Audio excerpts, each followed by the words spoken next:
What's up guys, I hope you are doing well. I am Veer, welcome to star love family. तो कैसे हो मेरे दोस्तों? मैं आशा करता हूँ शानदार तरीके से आप लोग अपनी लाइफ को एंजॉय कर रहे हो, अपनी सेहत, फैमिली और पढ़ाई का ध्यान काफी अच्छे से रख रहे हो। आज है 30 मार्च। आज का द हिंदू न्यूज़पेपर एनालिसिस और एडिटोरियल डिस्कशन जो है वो काफी शानदार रहने वाला है। डिटेल में डिस्कस करेंगे, पर उसके पहले एक छोटी सी इंफॉर्मेशन है जो मुझे लगा आप लोगों के साथ में शेयर करनी चाहिए, क्योंकि कई सारे लोग जो रहते हैं वो जिंदगी में डिप्रेशन के शिकार रहते हैं। अगर कुछ करने की बात आए तो वो यहाँ पर उससे पीछे पैर खींचते हुए नजर आते हैं और ये लगता है कि यार जिंदगी बिल्कुल खत्म हो गई है। ठीक है, तो इस तरीके का माहौल आप लोगों को कई बार देखने को मिलेगा।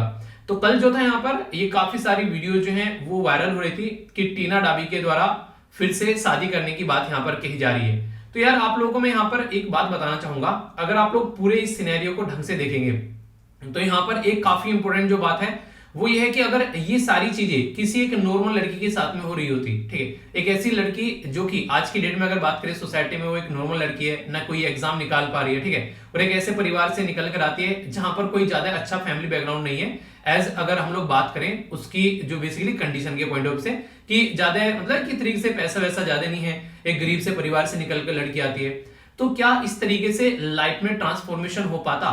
तो यहाँ पर ये कभी नहीं पॉसिबल हो पाता। तो इसलिए सबसे बड़ी बात तो यहाँ पर सबसे बड़ी बात तो यहाँ पर ये मैं बोलना चाहूंगा खासकर लड़कियों के लिए, जिंदगी में अगर आप लोगों के पास में करियर है तो वो आप लोगों की सबसे ताकतवर चीज है। उसको हमेशा आप लोगों को पकड़ के रखना है, कोशिश करनी है एक अच्छा करियर हमेशा बनाना है। उसके बाद में जो सोसाइटी है वो सोसाइटी भी आप लोगों के हिसाब से चलती हुई नजर आएगी।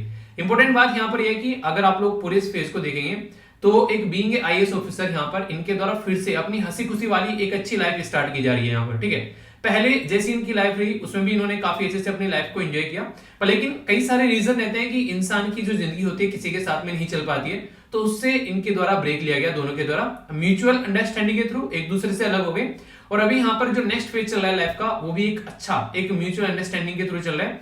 और एक तरीके से ये पर्सनल डिसीजन आप लोग इसको बोल सकते हैं। बहुत सारे कमेंट कर रहे थे कि हाँ कि टीना डाबी ने मतलब एक तरीके से नहीं क्या देखा, मतलब बहुत सारी चीजें ऐसी चल रही थी कि अभी शादी करने की क्या जरूरत थी, मतलब मैं देख रहा था कमेंट वगैरह तो कई सारे थे, मतलब उल्टे सीधे कमेंट आ रहे थे बहुत सारे। पर लेकिन यार देखो, इंसान की जिंदगी ना वो उसके हिसाब से उसको अपने हिसाब से जीनी चाहिए। दुनिया क्या बोल रही है वो सब चीजें उसी इंसान के ऊपर हावी हो पाती हैं। जो इंसान जो है आज के डेट में स्टेबल नहीं है, एक प्रॉपर करियर में नहीं है, उसको तो जीने नहीं देंगे कोई। ठीक है, पर लेकिन अगर आप लोगों के पास में एक प्रॉपर करियर है तो फिर आप लोग अपने डिसीजन आराम से ले सकते हो। ठीक है, आप लोगों के ऊपर ज्यादा इंपैक्ट नहीं पड़ेगा। तो मेरा बेसिक पर्पज यहाँ पर बताने का यही था कि यार जिंदगी में ना हमेशा अपने करियर को सबसे ऊपर रखो। अगर करियर आप लोगों के हाथ में रहेगा तो सारी चीजें आप लोगों के हिसाब से चल जाएंगी, अगर करियर नहीं रहेगा तो फिर कुछ भी आप लोगों के हिसाब से नहीं चलेगा। और खासकर लड़कियों के बारे में मैं ज्यादा फोकस दे रहा हूं, क्योंकि एक तरीके से लड़कियों का ये रहता है नॉर्मली फंडा सोसाइटी में, हमारा एक पुरुष प्रधान देश है। और जैसा कि अभी रिसेंटली आप लोगों ने देखा होगा लड़कियों की जो एज है वो शादी की बढ़ाकर अब 21 की जा रही है। इसका मतलब ये था कि अब तक अगर लड़कियों के बारे में आप लोग बात करते थे तो अब तक का यहाँ पर लड़कियों को यह माना जाता कि ग्रेजुएशन उनको नहीं करनी है। क्यों? क्योंकि 18 साल तक जो होता है वो बच्चा लगभग अपनी 12वीं कर रहा होता है। ठीक है, उसके बाद में ग्रेजुएशन करने की बात आती है तो यहाँ पर उतना टाइम ही नहीं मिलता, शादी हो जाती थी और बेसिकली करियर बनने से पहले ही खत्म हो गया, फिर बच्चे स्टार्ट हो गए, तो ऐसी जिंदगी चलती थी। पर लेकिन ये अब एक नया फंडा आप लोगों को देखने को मिलेगा कि 21 साल जैसे एज की जा रही है तो ग्रेजुएशन कम से कम एक लड़की अपना कर सकती है और एक अच्छा करियर अपना बना सकती है। आने वाले टाइम पर अपने पैरों पर खड़ा हो सकती है। कोई अगर कुछ बोले उल्टी सीधी बातें तो उसको एक मुंह तोड़ जवाब भी यहाँ पर दे सकती है। तो ये कुछ ऐसी बातें हैं जो खासकर आप लोगों को भी अपनी जिंदगी में फोकस करनी चाहिए। करियर को सबसे ऊपर रखिए, बाकी सब चीजें चलती रहती हैं। ठीक है, बड़ी ही प्यारी बात बोली गई है यहाँ पर, बोला गया कि अगर परीक्षा के बारे में आप लोग बात करें तो एक परीक्षा कभी कठिन या फिर आसान नहीं होती। ये आप लोगों के ऊपर डिपेंड करता है कि आप लोगों ने मेहनत कितनी की है। अगर शानदार तरीके की मेहनत आप लोगों ने की है तो भाई साहब परीक्षा जो है वो आप लोगों को आसान लगेगी, और अगर मेहनत जो है अच्छे से नहीं की है तो बहुत ज्यादा कठिन लगने वाली है। ऐसा होगा कि सर घूम जाएगा। यानी कि जितनी तैयारी आप लोग कर आओगे उतना ही शानदार आप लोगों की परफॉर्मेंस रहेगी, और जितनी शानदार आप लोगों की परफॉर्मेंस रहेगी उतना ही जानदार आप लोगों का रिजल्ट रहेगा। तो आप लोग खुद सोचिए अब आप लोगों को किस लेवल पे अपने लाइफ को एंजॉय करना है, अपनी शानदार प्रैक्टिस करके उसको एंजॉय करना है, या फिर बस ऐसे ही अपना बंदे एक तरीके से बन गए या टूटी फूटी जिंदगी चल रही है। तो ये आप लोग खुद डिसाइड करना है। और ये कैसे होगा? जब डेली मॉर्निंग में आप लोग प्लान बनाएंगे, उसके लिए प्रॉपर चीजों को फॉलो करके चलेंगे और शाम तक आप लोग उसको अचीव करेंगे, तो तब जाकर आप लोग यहाँ पर ये चीजें इंप्लीमेंट कर पाएंगे। आई होप कि मेरी बातें आप लोगों की समझ में आ रही होगी। तो काफी शानदार आज के डिस्कशन रहने वाला है, उम्दा तरीके का, आप लोग इसको एंजॉय करोगे। वीडियो को एंड तक देखिएगा, करंट और स्टैटिक का एक काफी प्योर मिक्सचर आप लोगों को यहाँ पर नजर आएगा। तो इसके चलते काफी कुछ यहाँ पर हम लोग देखेंगे। सबसे पहले एक फ्रंट पेज की एक न्यूज आप लोगों को बता देता हूं। वो नहीं कहते कि हमारा कद जो है आज की डेट में बढ़ गया है, तो यहां से ये न्यूज आप लोगों को बताएगी। वो कैसे, यहां से आप लोग समझ पाओगे। अभी फिलहाल जो है यहाँ पर मैंने 2 दिन पहले आप लोगों से डिस्कस किया था कि जो रशिया के फॉरेन मिनिस्टर हैं वो हमारी कंट्री की विजिट पर आ रहे हैं। तो उस टाइम पर यहाँ पर जैसे ये बेसिकली बात पब्लिक में निकल कर आई, उससे जस्ट पहले यानी कि उसके आने से जस्ट पहले यहाँ पर यूएसए के द्वारा अपने जो डिप्टी एनएसए यानी कि नेशनल सिक्योरिटी एडवाइजर जो है वो इंडिया को यहाँ पर भेजे जा रहे हैं। समझ रहे हैं आप लोग, यहाँ पर यानी कि एक तरीके से हम लोग क्या कर रहे हैं, रसिया को सपोर्ट कर रहे हैं हर एक तरीके से। अगर देखा जाए इनडायरेक्ट वे में बोला जाए तो हम लोग रसिया को सपोर्ट नहीं कर रहे हैं, हम लोग न्यूट्रल है। पर लेकिन यहाँ पर न्यूट्रल रहने का मतलब ये है कि हम लोग रसिया को सपोर्ट कर रहे हैं, क्योंकि हम लोग जहां भी जा रहे हैं वहां पर एब्सटेन कर रहे हैं, कहीं पर भी हम लोग बेसिकली किसी के भी सपोर्ट में या फिर अपोजिट में वोट नहीं डाल रहे हैं। तो इनडायरेक्ट वे में ऐसी जगह हम लोग मतलब बोला जाए तो रसिया को सपोर्ट कर रहे हैं, और वो भी एक जगह टिके हुए, यानी कि कोई भी हमारे ऊपर कोई भी प्रेशर डाला है। इंटरेस्टिंग चीज तो मुझे वहां पर लगी जब क्वाड की मीटिंग हुई। क्वाड की मीटिंग में जब यहाँ पर प्राइम मिनिस्टर मोदी साहब को बोला गया कंडेम करने के लिए रसिया के बेसिकली जो मुद्दे थे, तो उन्होंने साफ साफ मना कर दिया कि क्वाड्रिलेटरल ग्रुप बनाया किस लिए यहाँ पर, ये एशिया पैसिफिक या फिर इंडो पैसिफिक रीजन के बारे में डिस्कस करने के लिए। तो भाई साहब ये बातें आप लोग यहाँ पर क्यों लेके आ रहे हो, तो बिल्कुल साफ साफ बोल दिया गया। तो इस तरीके से धड़ल्ले से बात बोलना ये वास्तव में अपने आप में काफी बड़ी बात है।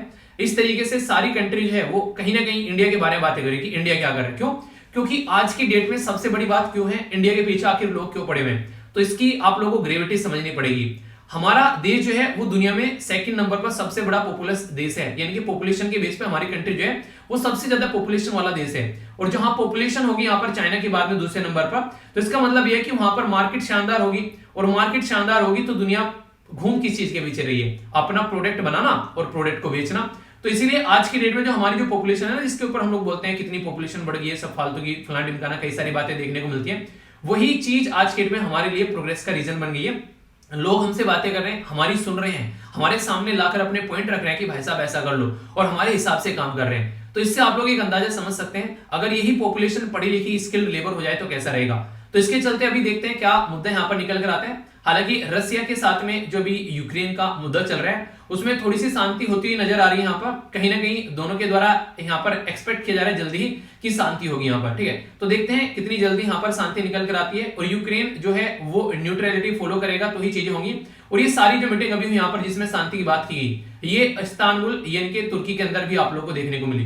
तो वहां से ये मुद्दा निकल कर आया, तो देखते हैं क्या मुद्दा है। अभी यहाँ पर शांति बनेगी, आगे चीजें कैसे चलती हैं। अभी रसिया ने साफ साफ बोल दिया G7 कंट्री को, अगर गैस चाहिए तो पैसा हम लोग को तुमको बेसिकली एक डिलीवरी जो पैसे की है वो रूबेल में देनी पड़ेगी, नहीं चाहिए हमें किसी का डॉलर, ठीक है। तो देखते हैं क्या मुद्दा निकल कर आता है। पर अभी यहाँ पर अगर शांति होगी तो सबसे बड़ी बात यहाँ पर तब होगी जब यहाँ पर रसिया के ऊपर जो सैंक्शन लगे हुए हैं वो सैंक्शन हटाए जाएंगे, तब जाकर यहाँ पर मुद्दा शांत होगा आने वाले टाइम में। तो बहुत अच्छी अच्छी चीजें अभी होंगी आने वाले टाइम में अगर प्रॉपर वे में चीजें चलती रही। पर इन सब चीजों के बीच में जो इंडिया का सितारा उभर कर आया है वो काफी एक सैल्यूट करने लायक चीजें देखने को मिलेगी कि दुनिया में हमारी पूछ हो रही है, हर एक इंसान जो है वो बोल रहा है इंडिया क्या कर रहा है, ठीक है। तो ये सिस्टम यहाँ पर देखने को मिलेगा, ठीक है। तो ये आर्टिकल है, आगे आने वाले टाइम में इस पे एडिटोरियल भी आएंगे, तो मुझे लगा आप लोगों को इसके बारे में इंफॉर्मेशन दी जाए ताकि आप लोग इसको अच्छे से अंडरस्टैंड कर सकें। एक एक पॉइंट जो है वो क्रिस्टल क्लियर करके आप लोगों को चलना है, तभी चीजें अच्छे से एंजॉय कर पाओगे। आर्टिकल कई सारे हैं उम्दा तरीके के। क्रिमिनल जस्टिस सिस्टम के बारे में बात की जा रही है, काफी डिटेल में डिस्कस करने वाला हूं। सिल्वर लाइन प्रोजेक्ट के बारे में बात की जा रही है, अच्छे से डिस्कस करेंगे। बिम्स्टेक के बारे में मैंने कल ही आप लोगों को पढ़ाया, ज्यादा टेंशन लेने की जरूरत नहीं है, कल का ही ज्यादा वीडियो देखना है, ज्यादा दूर नहीं जाना है। अगर उसको टाइम मिलेगा तो वीडियो के एंड में कवर कर लूंगा, पर लेकिन अगर ज्यादा वीडियो लंबी होगी तो फिर मैं इसको स्किप करूंगा, ठीक है। फिर ये बिम्स्टेक के बारे में अभी और आर्टिकल आएंगे तो फिर डिस्कस करेंगे, क्योंकि पूरा बेसिक मैंने कल आप लोगों को पढ़ा दिया था, ठीक है। अभी उसके बारे में जो भी और पॉइंट होंगे एक्स्ट्रा तो उनको हम लोग कंबाइन कर या फिर संडे वगैरह में और देख लेंगे। तो टेंशन नहीं लेना, एक भी पॉइंट आप लोग का बचता नहीं है, ठीक है। जो इंपॉर्टेंट पॉइंट है मैक्सिमम स्टैटिक और करंट के साथ में वो मैं इस तरीके से कवर करता हूं ताकि एसएलवी फैमिली मेंबर जब एग्जाम में जाकर बैठे तो उनको ये लगे कि वाओ रियलिटी में वो कंफर्टेबल फील कर रहे हैं, ठीक है। तो ये हम लोग काफी अच्छे से यहाँ पर देखने वाले हैं। तो इसलिए मैं कहता हूं कि देखिए थोड़ा सा रिवीजन अगर आप लोग करना स्टार्ट कर दो ना तो एक एक चीज जो है वो आप लोगों को जिंदगी जीने में मजा आएगा। इस तरीके से चीजें आप लोगों को देखने को मिलेगी, ठीक है। तो ये चीजें यहाँ पर अभी हमारी कंट्री में मान लीजिए किसी ने 12वीं कर ली, 12वीं करने के बाद में वो इंसान जो है उसको ग्रेजुएशन में एडमिशन लेना है, तो अभी यहाँ पर एडमिशन लेने का मुद्दा ये आ गया कि 12वीं तो यार तुमने की नहीं ढंग से, क्यों? क्योंकि स्कूल ने प्रमोट कर दिया पास कर करके ऐसे ही कोविड-19 के चलते। तो इसके लिए अलग से एग्जाम निकाल कर लाया जा रहा है, ठीक है, जिसको बोला जा रहा है कॉमन यूनिवर्सिटी एंट्रेंस एग्जाम। आखिर क्या है पूरा मुद्दा, इसके बारे में डिस्कस करूंगा, एक एक पॉइंट आप लोग का क्रिस्टल क्लियर हो जाएगा, ठीक है। ये यहाँ पर एक देशद्रोह के बारे में बात की जा रही है, एक लड़की के द्वारा कुछ कमेंट किया गया तो उसके चलते यहाँ पर मुद्दा निकल कर आ गया, ठीक है, कि यहाँ पर इस तरीके से, तो कई बार गलत तरीके से यहाँ पर कोई अपनी बात भी रखता है तो उसके ऊपर चार्ज लगा दिए जाते हैं, तो राइटर जो है वो गवर्नमेंट को क्रिटिसाइज कर रहे हैं। ठीक है, तो ये मुद्दा है यहाँ पर हांगकांग के बारे में बात की जा रही है। कोरोना वायरस के केसेस जो है बहुत ज्यादा बढ़ रहे हैं, और ये जो पिक्चर है दिखा रही है कि कितने सारे जो कॉफिन है यहाँ पर बेसिकली वो बेचे जा रहे हैं, यानी कि लोगों की बॉडी को एक तरीके से बॉडी को उसमें ताबूत में डालकर फिर वही सब रिचुअल करने के पॉइंट ऑफ से। तो ये काफी एक खतरनाक चीज आज के डेट में देखने को मिल रही है, बहुत सारे लोगों की जान जा रही है। यहाँ पर ये जो आर्टिकल है वैसे तो पॉलिटिक्स काफी ज्यादा ठूसी गई है, पर लेकिन कुछ इंपॉर्टेंट पॉइंट है जो मैं आप लोगों को स्टार्टिंग में बताता हूँ और फिर हम लोग आगे बढ़ेंगे। ठीक है, तो यहाँ पर बेसिकली अगर थोड़ा सा हिस्ट्री आप लोग उठाकर देखोगे तो यहाँ पर काफी कुछ आप लोगों को जानने को मिलेगा।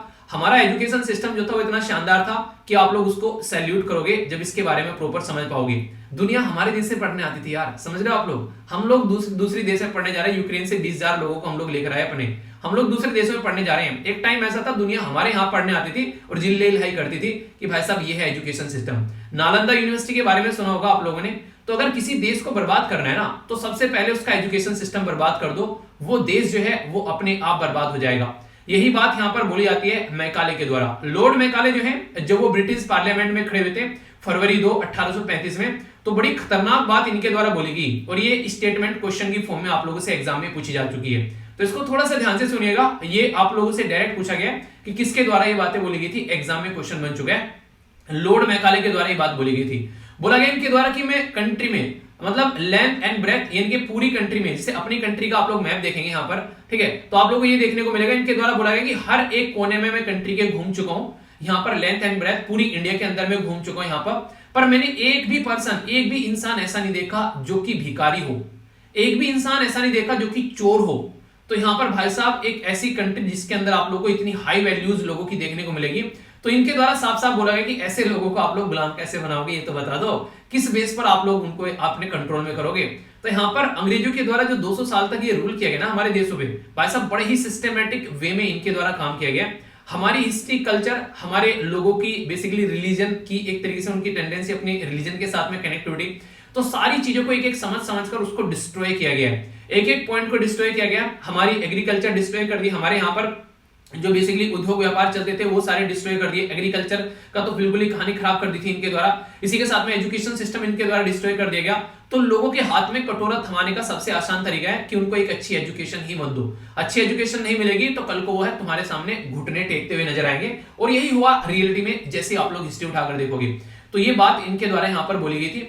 तो इनके द्वारा फिर अपनी एक इंग्लिश एजुकेशन पॉलिसी लेकर आई गई, तो जिसके चलते काफी कुछ यहाँ पर चेंज होता हुआ नजर आया कि यहाँ पर किस तरीके से इंडिया को कंट्रोल कर रहे हैं। तो इनके द्वारा क्या किया गया, लॉर्ड मैकाले के द्वारा जो यहाँ पर ये 1835 में सिस्टम लेकर आया गया। तो इसमें हमारी कंट्री में जो एजुकेशन सिस्टम है उसको वेस्टर्नाइज करने की बात की गई। इनके द्वारा ये बोला गया कि लोग देखने में तो उनका जो खून है वो बेसिकली इनका जो एक तरीके से जो चमड़ी है बाहर से देखने में वो इंडियन होगी, पर इनकी खून के अंदर में जो एजुकेशन सिस्टम बह रहा होगा वो इंग्लिश एजुकेशन सिस्टम चल रहा होगा। क्योंकि एक बात आप लोगों को बता दूं, पुराने टाइम पर जो एजुकेशन सिस्टम था उसमें भाई साहब इंसान को इस तरीके से तैयार किया जाता था कि कोई भी फील्ड में वो जाकर काम कर सके। उसको ऐसा है, जैसे मैं आप लोगों को बताऊं, जैसे मैं अपने घर की आप लोगों को थोड़ी सी बात बताता हूं। मेरे ताऊजी हुआ करते थे, अब तो वो नहीं है हमारे बीच में। तो यहाँ पर हमेशा एक बात बोला करते थे, जैसे हमारे घर में जैसे कि एक तरीके से कि जो जानवर हैं, गाय भैंस, ये सारे हमारे घर में सारी, ठीक है, इसी के साथ में जैसे छोटा और बुग्गी वगैरह ये सारी चीजें हुआ करती थी, खेतों में काम करना सारी चीजें हो गई। तो जैसे हम पढ़ा करते थे और जब भी हमारी छुट्टी हुआ करती थी तो हमेशा हमको खेत में लेकर जाया करते थे, ठीक है। तो यहाँ पर कई बार ऐसा होता था कि गुस्सा आता है कि एक दिन की छुट्टी मिली है उसमें खेत में जाओ काम करो वहां पे, मतलब एक तरीके से ना, तो वो सारी चीजें फीलिंग रहती है बचपन में कि यार खेलने जाना है यार, मतलब चलो खेत में चलो। तो एक बात बोला करते थे जो मुझे अब सोचता हूँ तो बड़ी ही प्यारी लगती है वो, उस टाइम पे तो खैर बचकाना था, बचकानी हरकतें थी।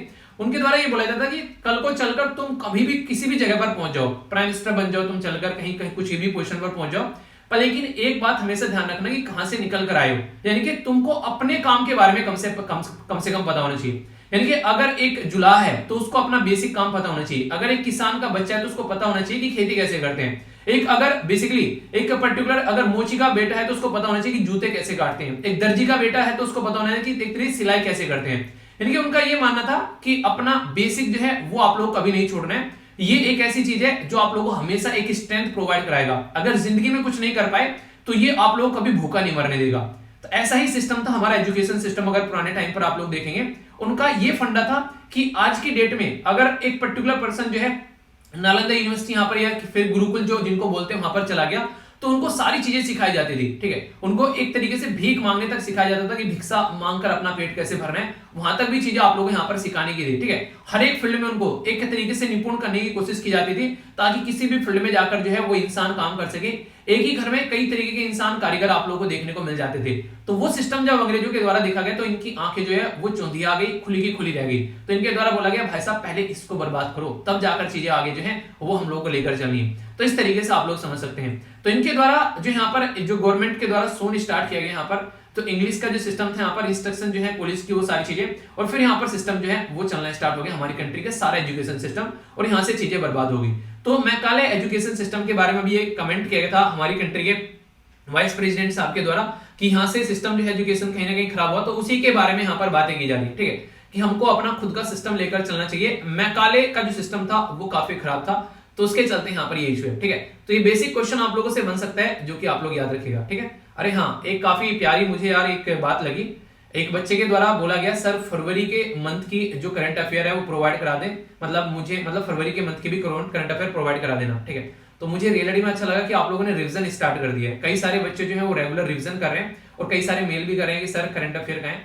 तो यार मैं आप लोगों को बता दूं, अगर आप लोग प्लेलिस्ट जाकर देखोगे तो एक एक करंट अफेयर जो है वो मैंने कवर करा रखा है। आप लोगों को अगर मैं बता दूं, मंथली करंट अफेयर आप लोग जैसे जाकर खोलोगे तो आप लोग यहाँ पर देखने को मिलेगा, ये देखिए फरवरी की, जनवरी की, दिसंबर की, नवंबर की, अक्टूबर की। तो ये सारी करंट अफेयर जो है वो मैंने आप लोग यहाँ पर कवर करा रखी है। अगर आप लोग इनको जाकर देखोगे तो मैंने 2020 से भी पहले की आप लोग कवर करा रखी है। तो हर महीने की कंपाइलेशन आप लोगों के पास में है, एक एक करंट अफेयर का वीडियो। तो मुझे काफी अच्छा लगा कि आप लोगों ने इनको रिवीजन स्टार्ट कर दिया है। तो प्लेलिस्ट मैं आप लोगों को टेलीग्राम पर प्रोवाइड करा दूंगा, इतना मैं आप लोगों के लिए कर सकता हूं। पर लेकिन जो रिवीजन कर रहे हैं वो अच्छे से चीजों को रिवाइज कीजिएगा, क्योंकि at the end of the day revision ही आप लोगों के काम आने वाला है। इसमें कोई भी कोताही आप लोगों को नहीं बरतनी है। ठीक है, तो ये बात आप लोग जरूर ध्यान रखिएगा। तो रिवीजन को जरा सा भी आप लोगों को बेसिकली ठंडे बस्ते में नहीं रखना है, उसको आगे लेकर चलना है। ओके, तो ये बेसिकली मेरा मुद्दा था, ताकि आप लोग ध्यान रखिएगा।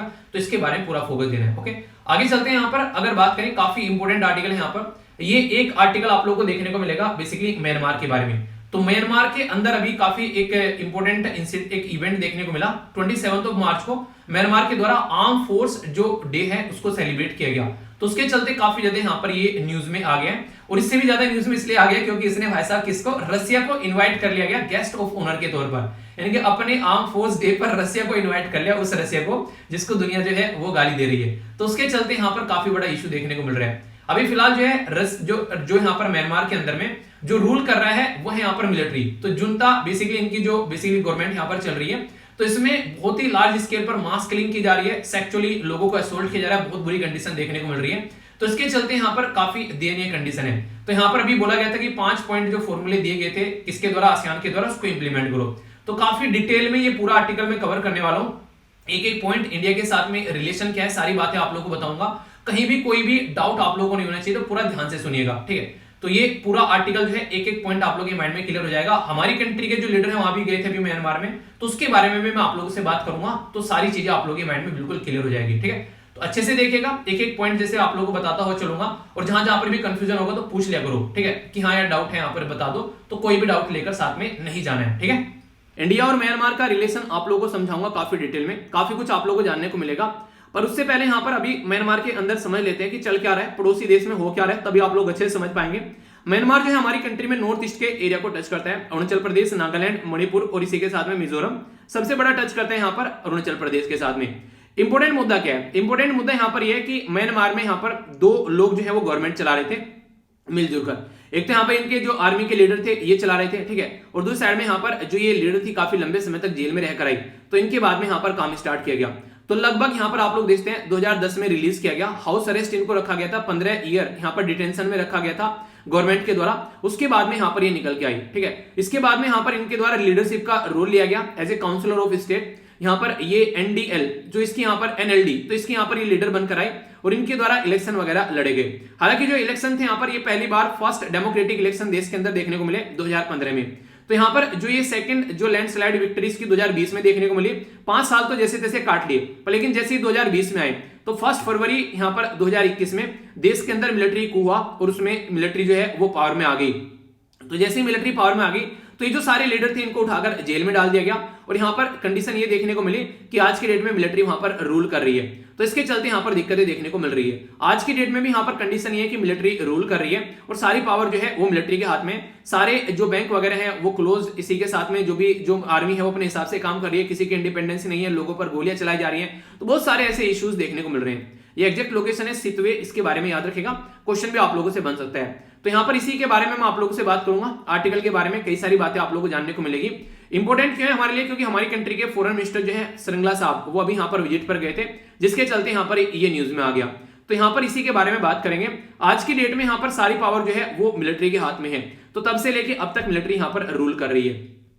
अभी बात करें तो इंडिया और म्यांमार की विजिट के बारे में, तो हमारी कंट्री के जो फॉरेन सेक्रेटरी है हर्षवर्धन श्रृंगला साहब, उनके द्वारा विजिट किया गया, तो बोला गया कि 10 लाख के करीब हम लोग डोज प्रोवाइड कराएंगे और लगभग 10,000 टन जो चावल और गेहूं म्यांमार को प्रोवाइड कराएंगे। म्यांमार के अंदर खस्ता हालत हो रही है, उसको एक तरीके से लोगों को कुछ सपोर्ट यहां पर देखने को मिलेगी। पहली इंपॉर्टेंट बात तो ये देखने को मिली। दूसरी यहां पर एक तरीके से ये भी बोला गया कि डेमोक्रेटिकली इलेक्टेड जो गवर्नमेंट है उसको सपोर्ट करना चाहिए, तो रिटर्न टू डेमोक्रेसी की बात की जा रही है कि डेमोक्रेसी पर वापस आना चाहिए, तो ये भी बातें की गई। और इसी के साथ में यहाँ पर जो सपोर्ट प्रोवाइड कराने की कोशिश की गई, एक इंपॉर्टेंट पॉइंट आप लोगों को याद रखेगा जो आप लोग आंसर राइटिंग में यूज कर सकते हैं। अभी यहाँ पर आसियान की मीटिंग हुई थी, उन्होंने भी कुछ सॉल्यूशन सुझाए थे। यहाँ पर वो जो सॉल्यूशन इनके द्वारा सुझाए गए वो यहाँ पर 5 पॉइंट फॉर्मूला इनके द्वारा बोला गया। तो 5 पॉइंट फॉर्मूले में पहला बोला गया कि एक तरीके से इमीडिएट जो है यहाँ पर वो इलेक्शन बंद होना चाहिए म्यांमार के अंदर में, ऑल पार्टी यहाँ पर मीटिंग होनी चाहिए, तो उसके ऊपर बोला गया। इसी के साथ में डायलॉग होना चाहिए ऑल पार्टीज का, ठीक है, ताकि पीसफुल सॉल्यूशन निकाल सके जो भी दिक्कतें यहाँ पर चल रही है। स्पेशल इन्वॉय आसियान का वो यहाँ पर फैसिलिटेट करे मीडिएशन, इनके मिलकर बातें करेंगे तो यहाँ पर ताकि सॉल्यूशन निकाला जा सके। आसियान जो है प्रोवाइड करेगा असिस्टेंस ताकि यहाँ पर सारी चीजें ढंग से चल सके। उसी के साथ में स्पेशल इन्वॉय डेलीगेशन जो है वो विजिट करेंगे म्यांमार, ताकि ऑल पार्टी मीटिंग जो है वो उसको कन्विंस कराया जा सके कि हाँ आओ मिलकर बातें करें। पर लेकिन यहाँ पर कुछ ऐसा रिसेंटली अभी देखने को मिला नहीं। म्यांमार के अंदर सारी जो मनमानी चल रही है वो अभी इनके आर्मी लीडर की चल रही है और आसियान जो कंट्री है वो ज्यादा यहाँ पर कुछ कर नहीं पा रही है। आसियान के बारे में यहाँ से आप लोगों के लिए इंपॉर्टेंट क्वेश्चन बन सकता है। आसियान जो है बेसिकली इसको एस्टेब्लिश किया गया था 8 अगस्त 1967 में और बैंकॉक के अंदर इसका ढक्कन खोला गया, यानी कि इसको बनाया गया। आसियान इसको इसलिए बैंकॉक डिक्लेरेशन के नाम से भी हम लोग जानते हैं। स्टार्टिंग में 5 कंट्री थे, यानी कि 5 पांडवों के द्वारा मिलकर बनाया गया, इंडोनेशिया, मलेशिया, फिलीपींस, सिंगापुर और थाईलैंड। आगे चलकर इसमें ब्रुनई ऐड हो गया 1984 में, वियतनाम ऐड हो गया 1995 में, लाओस और म्यांमार ऐड हो गया 1997 में और कंबोडिया 1999 में। तो इंपॉर्टेंट मुद्दा क्वेश्चन डायरेक्ट बन जाएगा कि लाओस के साथ में म्यांमार ने ऐड किया। तो अगर स्टेटमेंट देकर ही पूछ ले कि आसियान का मेंबर जो था वो म्यांमार बना था कब, तो 1997 है यहाँ पर इंपॉर्टेंट एक तो पॉइंट। दूसरा, इसके साथ में और कौन सी कंट्री जो है आसियान का मेंबर बनी थी, तो याद रखिएगा लाओस और म्यांमार के द्वारा एक साथ में यहाँ पर ऐड किया गया था। तो लाओस और इसी के साथ में जो है म्यांमार के द्वारा एक साथ में यहाँ पर इसमें पार्ट बने थे। तो एक इंपॉर्टेंट मुद्दा आप लोग ये याद रखिएगा। अभी फिलहाल जो है यहाँ पर खस्ता हालत है, पर लेकिन हमारे लिए काफी इंपॉर्टेंट है ये, खासकर अगर नॉर्थ ईस्ट के बारे में आप लोग बात करते हैं। इंडिया म्यांमार थाईलैंड जो ट्राइलेटरल हाईवे है वो काफी इंपॉर्टेंट है, जो इंडिया से होकर म्यांमार से होते हुए यहाँ पर और थाईलैंड तक पहुंचता है, तो ये काफी इंपॉर्टेंट है। और इसी के साथ में दूसरा, कालादान मल्टी जो मॉडल ट्रांजिट ट्रांसपोर्ट प्रोजेक्ट आप लोगों को देखने को मिलता है, तो ये भी काफी इंपॉर्टेंट है। यहाँ पर कालादान ये प्रोजेक्ट के बारे में अभी एग्जाम में आप लोगों से क्वेश्चन भी बना था। तो ये जो प्रोजेक्ट है यहाँ पर कोलकाता से आप लोगों को देखने को मिलेगा चलता है और सितवे पोर्ट तक जाता है और फिर यहां से होता है आइजोल, यानी कि आप लोग यहां पर ये मिजोरम में जाता हुआ नजर आएगा। तो इसके चलते आप लोग समझ सकते हैं कि हमारी कंट्री के लिए कितना इंपॉर्टेंट ये हो जाता है एक कनेक्टिविटी बनाने के लिए, ठीक है। तो यहां पर एक कनेक्टिविटी बनेगी कोलकाता से लेके यहां पर बेसिकली जो इसके थ्रू। अगर रीजन क्या है, अगर मैं मोटे मोटे तौर पर आप लोगों को बताऊं, तो कल को चलकर यहां पर चाइना अगर कुछ हरकतें कर देता है तो चिकन नेक तोड़ देगा, यहां पर बांग्लादेश के अंदर कुछ झड़प होगी तो नहीं होगी काम। तो ऑल्टरनेटिव यानी कि 3 हमारे पास में हम लोग चीजें रख के चल रहे हैं कि कोई ना कोई तो काम आएगा ही अगर कोई दिक्कतें देखने को मिलती है। इसी के साथ में आगे चलकर जो ये ट्राइलेटरल हाईवे है, अगर ये वाली बात हम लोग की जा रही है, ये यहां से होते हुए आप लोग इसको दिल्ली तक भी पहुंचा सकते हो, ठीक है। यानी कहने का मतलब ये है उसको हम लोग कनेक्ट करके दिल्ली तक भी पहुंचा सकते हैं, वो भी एक तरीका चल रहा है। और ये कहीं ना कहीं ये चाइना को टैकल करने का भी एक तरीका है, क्योंकि इकोनॉमिक कॉरिडोर चाइना यहां पर बना रहा है, ये कुनमिंग से लेकर यहां पर ये सितवे, ये इसी के पास में हम लोग बना रहे हैं। और यहां पर इसी के साथ में ये पर्टिकुलर जो एरिया है, ये रखाइन वाला स्टेट आप लोगों को देखने को मिलेगा, जहां से रोहिंग्या कम्युनिटी को मार के भगाया गया, तो वो वाली कनेक्टिविटी यहां पर ये चाइना भी आज के डेट में लेकर चल रहा है। तो चाइना इसको चाइना म्यांमार इकोनॉमिक कॉरिडोर का नाम दे रहा है। तो इसलिए चाइना का जो दबदबा है वो भी यहां पर कम हो पाएगा अगर इंडिया जो है जाकर यहां पर अपनी चीजों को आगे लेकर चलता है। तो एक ये भी काफी इंपॉर्टेंट मुद्दा यहां पर आप लोगों को देखने को मिलेगा, जिसके बारे में हम लोग बात करते हैं। इसी के साथ में अगर बात करें रखाइन जो स्टेट डेवलपमेंट प्रोग्राम के बारे में और बॉर्डर एरिया डेवलपमेंट प्रोग्राम के बारे में, तो ये भी आप लोग यहां पर याद रख सकते हैं। जो कि इंपॉर्टेंट मुद्दा है, ठीक है।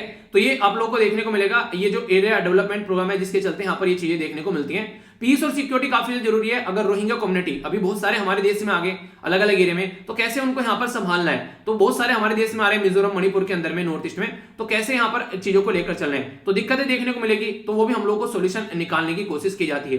तो कहने का मतलब है कि इतनी सारी रोहिंग्या कम्युनिटी आ रही है यहाँ पर, आप लोग देखते हैं बहुत बुरी कंडीशन यहाँ पर देखने को मिलती है, तो उसको कैसे लेकर चल रहे हैं, तो ये भी काफी इंपॉर्टेंट है। बाकी अगर इंडिया और म्यांमार की टाई के बारे में बात करें तो ट्रीटी ऑफ फ्रेंडशिप साइन की गई थी 1951 में, और आगे चलकर यहां पर फिर 1987 में प्राइम मिनिस्टर राजीव गांधी जी के द्वारा यहां पर विजिट भी किया गया था।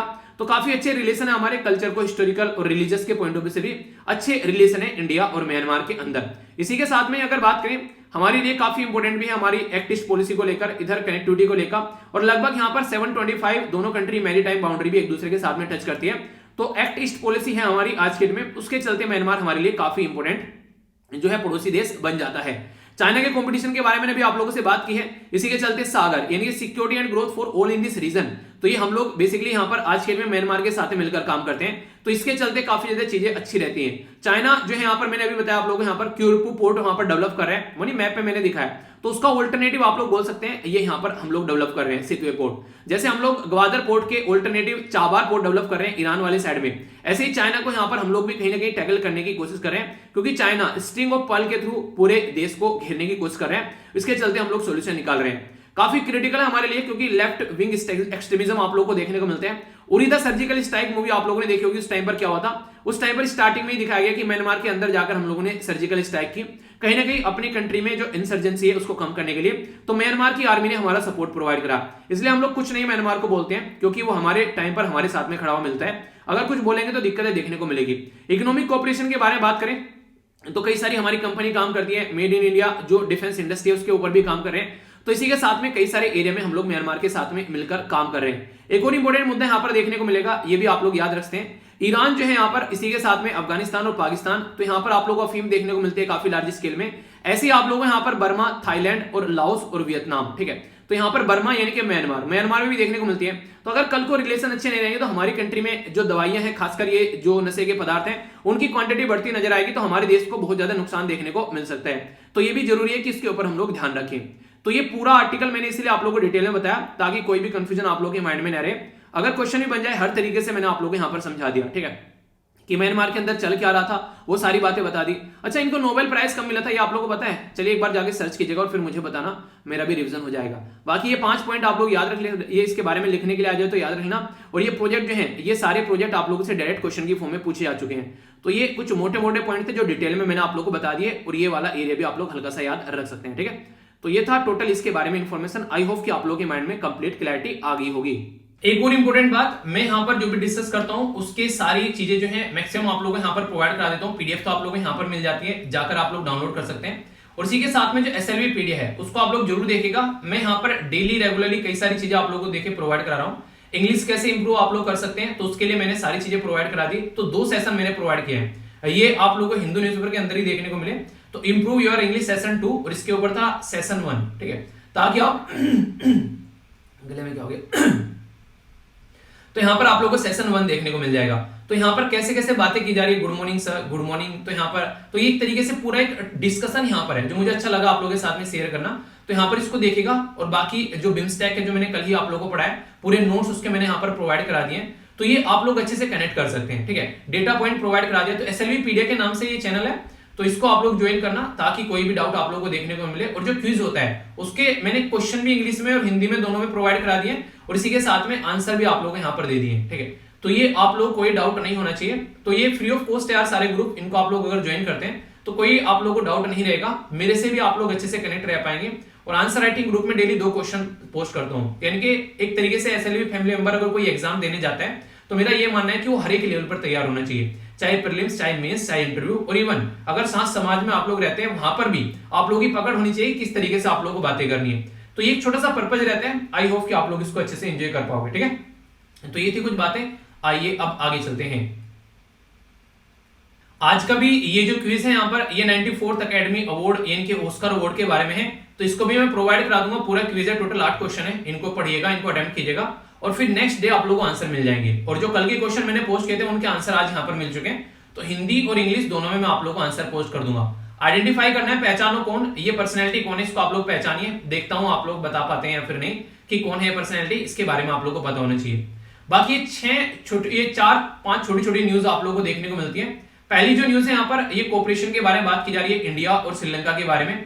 तो यहाँ पर हमारी कंट्री के एक्सटर्नल मिनिस्टर जो है वो यहाँ पर श्रीलंका की विजिट पर भी थे, तो इसके चलते अच्छे कोऑपरेशन की बात की जा रही है। ठीक है, आगे आने वाले टाइम में यहाँ पर अभी अगर बात की जाए तो ये जो मुद्दा निकल कर आ रहा है ये है एनसीआरबी के बारे में, national crime of record bureau के द्वारा यहाँ पर बताया गया कम्युनल वायलेंस अभी देखने को मिल रहे हैं देश के अंदर में। तो 2016 से लेके 2020 तक का जो डेटा निकल कर आ रहा है, तो उसमें कई सारी बातें इनके द्वारा बताई गई कि लगभग यहाँ पर 857 कम्युनल या फिर रिलीजन के नाम पर यहाँ पर वायलेंस देखने को मिले। तो अभी जो है रिसेंटली काफी ज्यादा लार्ज स्केल पर चीजें देखने को मिल रही है। 2020 में यहाँ पर 438 थे, 2019 में 512 थे। ठीक है, 2020 में ये सारे देखने को मिले, बेसिकली इतने सारे 857 के करीब। 2019 में बोला गया यहाँ पर 219, 2019 में यहाँ पर 438 थे, 2018 में 512 थे यहाँ पर। ठीक है, और इसी के साथ मतलब ये नंबर दे रखे हैं, देख लेना थोड़ा सा इसको, जो माइंड में आप लोगों को ज्यादा डाउट नहीं रहना चाहिए। पर लेकिन जो इंपॉर्टेंट मुद्दा है वो याद रखिएगा, national crime of record bureau NCRB, ये यहाँ पर डेटा प्रस्तुत करती है। किस मिनिस्ट्री के अंडर में आती है ये आप लोगों को बताना है। ठीक है, अगर बात करें यहाँ पर सुसाइड के केसेस के बारे में, तो ये भी काफी ज्यादा अभी देखने को मिल रहा है हमारी कंट्री में। जो फोर्सेज हैं, सीआरपीएफ हो गया, बीएसएफ हो गया, सीएसएफ हो गया, आरटीबीपी, तो इसके बारे में भी कुछ लिखने के लिए आ जाए तो आप लोगों को पता होना चाहिए। जिस तरीके की हार्श कंडीशन में काम करने के लिए पड़ता है, कई बार जो खाना पीना भी वो ढंग से नहीं मिल पाता है और सिचुएशन काफी खराब रहती है, घर से काफी दिनों तक दूर रहते हैं, तो उसके चलते कई सारे लोग जो है प्रेशर में आके सुसाइड करते हुए नजर आते हैं। तो ये एक डेटा यहाँ पर दिया गया है, जो कि अगर चाहो तो यूज आप लोग कर सकते हो। ठीक है, इसी के साथ में यूएन के एड की बात की जा रही है यूक्रेन के लिए, क्योंकि खस्ता हालत हो गई है, हेल्थ के लिए भी सपोर्ट प्रोवाइड कराने की बात की जा रही है। इसी के साथ में यहाँ पर बात की जा रही है काउंटर एक्सप्लोशन, बेसिकली जो एक तरीके से नहीं, जो number of diplomats from Baltic country, ठीक है, तो उनको एक्सपेल कर दिया गया रशिया के द्वारा, क्योंकि अभी कई सारी कंडीशन देखने को मिली, इनमें लतविया हो गया, लिथुआनिया, एस्टोनिया, तो ये कंट्री जो है इसके चलते यहाँ पर अभी न्यूज में आ चुके हैं। क्योंकि नेटो के साथ में जब भी कोई कनेक्ट होता है तो ऐसी हरकतें यहाँ पर देखने को मिलती है। तो ये कुछ पॉइंट्स हैं जो मुझे लगा आप लोगों के साथ में शेयर करने चाहिए, तो इनको भी बेसिकली आप लोग थोड़ा सा याद रखिएगा, कोई कंफ्यूजन इसको लेकर आप लोगों के दिमाग में नहीं होना चाहिए। तो जहां भी कंफ्यूजन हुआ करे यार, उसको आप लोग दूर करिएगा अच्छे से, और तभी चीजें आप लोग अच्छे से कवर कर पाओगे। ठीक है, नेक्स्ट जो आर्टिकल है यहाँ पर, ये बेसिकली सिल्वर लाइन प्रोजेक्ट के बारे में है। इसको अच्छे से आप लोगों को बताता हूँ, बहुत ज्यादा न्यूज में, और इसके ऊपर एक एडिटोरियल भी आ गया, तो आप लोग अच्छे से इसको कनेक्ट कर पाएंगे। ठीक है, तो ज्योग्राफी के पॉइंट ऑफ से भी इंपोर्टेंट हो जाता है, इन्वायरमेंट के भी और डेवलपमेंट के भी पॉइंट ऑफ से इंपोर्टेंट हो जाता है। तो ये इसके बारे में थोड़ा सा मैं बातें आप लोगों से करने वाला हूं। हालांकि आप लोगों ने इसके बारे में सुन भी रखा है कई बार, अगर रेगुलर आप लोग लेक्चर देख रहे हैं। केरला के अंदर यहाँ पर बेसिकली पूरी जो वेस्टर्न घाट के अंदर जाएंगे तो लाइन को कनेक्टिविटी करने की बात की जा रही है। ठीक है, तो इसके चलते यहाँ पर कोशिश ये की जा रही है कि आने वाले टाइम में केरला को पूरा कनेक्ट किया जा सके। लगभग मोटे मोटे तौर पर अगर मैं आप लोगों को बोलूं तो 532 किलोमीटर लंबा यहाँ पर ये रूट इनके द्वारा एक कनेक्ट करने की बात की जा रही है। तो इससे क्या होगा, केरला के अंदर काफी सारा डेवलपमेंट होगा। तो कहीं जंगल से होकर गुजरी, कहीं नदियों से जाएगी, तो कहीं आप लोगों को कई सारे एरिया से लाइन जाती हुई नजर आएगी। तो इसके अंदर जो लगभग मोटे मोटे तौर पर 56,000 से 60,000 करोड़ रुपए खर्च करने की बात की जा रही है, और बात की जा रही है कि 2024 तक यहाँ पर जो है इसको कंप्लीट करने की कोशिश की जाएगी। तो अभी मुद्दा यहाँ पर यह कि इन्वायरमेंट को क्या क्या नुकसान इसकी वजह से हो सकता है। रीजन क्या है, रीजन यहाँ पर यह कि इको सेंसिटिव जोन यहाँ पर आता है, जिसके चलते होता हुआ जाता है। और आप लोगों को मैंने बताया था कि दो इंपोर्टेंट कमेटी है, एक का नाम है गडगिल कमेटी और दूसरे का नाम है कस्तूरी रंगन कमेटी। इनके द्वारा जो वेस्टर्न घाट को इकोलॉजिकली सेंसिटिव जोन बोला गया था। इकोलॉजिकली सेंसिटिव जोन का मतलब ये हो जाता है कि यहाँ पर कोई भी इस तरह के डेवलपमेंट के काम आप लोग नहीं कर सकते हैं नॉर्मली, तो परमिशन लेनी पड़ेगी। कई सारे एरिया यहाँ पर इसके अंदर आ जाते हैं, और अगर कल को यहाँ पर आप लोगों को कोई भी काम कराना है तो मिनिस्ट्री ऑफ जो यहाँ पर इन्वायरमेंट फॉरेस्ट क्लाइमेट चेंज है वो नोटिफाई करती है इकोलॉजिकल सेंसिटिव जोन। क्वेश्चन एक और इंपोर्टेंट बन जाएगा, कौन से एक्ट के तहत यहाँ पर ये काम किया जाता है। तो ये जो एक्ट आप लोग याद रखिएगा, इन्वायरमेंट प्रोटेक्शन एक्ट 1986 यानी कि 1986 का, जिसके तहत यहाँ पर ये काम किया जाता है। तो एम ये रहता है कि ताकि इकोलॉजिकली यहाँ पर चीजों को प्रोटेक्ट किया जा सके। ऐसा नहीं कि कुछ भी आनन फानन में कुछ भी किया जा रहा है और इसकी वजह से बहुत सारी दिक्कतें देखने को मिल रही है। तो ये काफी एक इंपोर्टेंट मुद्दा यहाँ पर बन जाता है, जिसके चलते यहाँ पर इस प्रोजेक्ट के ऊपर काफी ज्यादा प्रोटेस्ट भी देखने को मिल रहा है फिलहाल के टाइम पर, कि सही नहीं है यहाँ पर ये। और गडगिल कमेटी के द्वारा जब बताई गई थी तो इसको पूरे वेस्टर्न घाट को इकोलॉजिकली सेंसिटिव जोन बता दिया था, जबकि कस्तूरी रंगन कमेटी के द्वारा बोला गया था 37% को आप लोग इकोलॉजिकली सेंसिटिव जोन रख सकते हैं। वेस्टर्न घाट किस राज्य से होकर गुजरता है, तो ये क्वेश्चन आपका अब ऑलरेडी एग्जाम में पूछा जा चुका है, तो याद रखिएगा। तो गुजरात एक हो गया, महाराष्ट्र दूसरा हो गया, गोवा तीसरा हो गया, कर्नाटक चौथा हो गया, पांचवा हो गया केरला, और जी हाँ याद रखिएगा तमिलनाडु भी वेस्टर्न घाट के अंदर कुछ पोर्शन देखने को मिल जाएगा। तो ये इंपॉर्टेंट क्वेश्चन आप लोग याद जरूर रखिएगा, ठीक है। बाकी यहाँ पर जो इनके बीच में डिफरेंस है यहाँ पर, तो यही है कि इसने बोला था कि सारी चीजों को प्रॉपर वे में लेकर चलो, और इनके द्वारा बोला था कि बॉटम अप अप्रोच लेकर चलो, यानी कि ग्राम सभा को पावर दो। इनके द्वारा बोला गया ऑलरेडी जिसको पावर दे रखी है उन्हीं से काम कराना चाहिए, बार बार इस तरीके की चीजों को चेंज करना सही नहीं है। यानी कि इनका और इनके जो मत थे वो अलग अलग थे कई जगह। इनके द्वारा और भी कई सारी बातें बोली गई कि इकोलॉजिकली सेंसिटिव जो जोन है यहाँ पर एक तरीके से माइनिंग वगैरह वो सारी चीजें कंप्लीटली बैन कर देनी चाहिए। इनके द्वारा बोला गया कि उसको देख सकते हैं कैसे कहां पर चीजें कितना किया जा सकता है, हाइड्रो पावर प्रोजेक्ट जो है कितना परमिट करना है, तो वो आप लोग देख सकते हैं, ठीक है। इसने बोला था कि वेस्टर्न घाट के लिए अलग से चीजों को रेगुलेट करने के लिए अलग से चीजों को बनाओ, अलग से बॉडी बनाओ। इसने बोला जो ऑलरेडी हमारे पास में बॉडीज हैं उनको स्ट्रेंथन करो। तो दोनों कमिटी के बारे अगर पुराने क्वेश्चन पेपर किसी भी एग्जाम को उठाकर देख लोगे भाई साहब इतने क्वेश्चन इनसे मिलेंगे, कोई ना कोई क्वेश्चन आप लोगों को टपका हुआ जरूर मिलेगा। तो ये इसके बारे में याद रखिएगा। तो अभी उसी के चलते प्रोटेस्ट चल रहा है, तो यहाँ पर इन्वायरमेंट को क्या नुकसान पहुंचा सकता है, क्या क्या दिक्कतें देखने को मिल सकती हैं, तो ये वो बेसिक चीजें हैं जो कि आप लोगों को पता होना चाहिए, क्योंकि कल को इनसे यहां से आसानी से क्वेश्चन आप लोगों के लिए निकल जाएंगे और आप लोग बोलोगे यार ये क्वेश्चन कहां से आ गया। तो केरला के अंदर यहाँ पर ये प्रोजेक्ट देखने को मिल रहा है कि रेल आप लोग देखोगे यहाँ पर कंपनी जो है वो काम करती है, इसके अंदर नजर आ रही है, तो काफी अच्छे से इसको इंप्लीमेंट किया जाएगा। तो देखते हैं क्या क्या रिजल्ट यहाँ से निकल कर आते हैं, ठीक है। तो ये सारी बातें मैंने आप लोगों को बता दी। तो केरला के अंदर जाएंगे तो यहाँ पर ये प्रोजेक्ट आप लोगों को नजर आ जाएगा, ओके। तो बेसिक इन्फॉर्मेशन है, कोई कंफ्यूजन आप लोगों के माइंड में इसको लेकर नहीं होना चाहिए। यूपीएससी प्रीलिम्स के लिए या फिर आप लोग जीएस पेपर 3 में या फिर सोशल जस्टिस के साथ में या फिर जीएस पेपर 2 में एजुकेशन के साथ भी आप लोग इसको कनेक्ट कर सकते हैं, ठीक है। यहां पर बात करते हैं एक एक पॉइंट के बारे में। बात की जा रही है किसके बारे में, CUET। तो क्या है यहाँ पर, ये कॉमन इंटरेस्ट टेस्ट, ठीक है। कॉमन इंटरेस्ट टेस्ट जो है यहाँ पर ये बात की जा रही है कि आने वाले टाइम में ये लिया जाएगा जुलाई के महीने में, जिसके चलते जो भी यहाँ पर आने वाले टाइम में अगर कोई ग्रेजुएट करना चाहता है किसी भी सेंट्रल यूनिवर्सिटी से, तो उसको बस एक टेस्ट देना है और उसका एडमिशन यहाँ पर हो जाएगा। आप लोग ऐसा बोल सकते हैं कि जैसे आप लोग आज के डेट में कहीं एडमिशन लेने जाते हैं तो आप लोगों को बस ये टेस्ट देना है और ये टेस्ट देने के बाद में आप लोगों का एडमिशन हो जाएगा। अब चाहे आप लोगों ने 12th जो है झक मार कर पास किए और चाहे आप लोगों ने 12th कैसे किए, 12th के मार्क्स का इसके ऊपर कोई जरा सा भी फर्क नहीं पड़ने वाला है। यानी कि 12th में आप लोगों ने कितने भी अखंड गुनहगारी की हो उससे कोई फर्क नहीं पड़ेगा अगर आप लोग इसको यहाँ पर लेकर चल पाते हैं। तो यहाँ पर आप लोग बादशाह बन सकते हैं अगर 12th में आप लोगों ने अच्छा परफॉर्म नहीं किया। तो मेरे हिसाब से तो आप लोग बोलना चाहिए कि एक सेकंड चांस आप लोगों को मिल रहा है अपने आप को प्रूव करने का, ठीक है। बात करते हैं कॉमन यूनिवर्सिटी जो एंट्रेंस टेस्ट है यहाँ पर, ये जिसके बारे में आप लोग याद रखिएगा, कॉमन यूनिवर्सिटी एंट्रेंस टेस्ट, तो यहाँ पर यू यूनिवर्सिटी है, ठीक है। तो कॉमन यूनिवर्सिटी एंट्रेंस टेस्ट जो है यहाँ पर ये कंप्यूटराइज्ड बेस्ड टेस्ट होगा यहाँ पर, जो कि कंडक्ट किया जाएगा नेशनल टेस्टिंग एजेंसीज के द्वारा, जिसका नाम है NTA। बेसिकली 2022-23 के लिए बोथ यूजीसी यानी कि एक तरीके से अंडर ग्रेजुएट और पोस्ट ग्रेजुएट कोर्सेज के लिए आप लोगों को देखने को मिलेगा। यानी कि 12वीं के बाद में अगर कोई यहाँ पर जाना चाहता है या फिर अगर आगे भी कोई बढ़ना चाहता है पोस्ट ग्रेजुएट के लिए, तो उसके लिए भी यहाँ पर ये टेस्ट का बेसिकली एक क्राइटेरिया तैयार किया गया है। तो रजिस्ट्रेशन के बारे में बात करें, यहाँ पर बात की जा रही है कि एक तरीके से जो एग्जैक्ट डेट वगैरह यहाँ पर एंट्रेंस के लिए यहाँ पर वो अभी अनाउंस की जाएगी आने वाले टाइम में। तो जो यूजीसी के चेयरमैन है उनके द्वारा बोला गया कि कॉमन यूनिवर्सिटी एजुकेशन टेस्ट जो है यहाँ पर, ठीक है।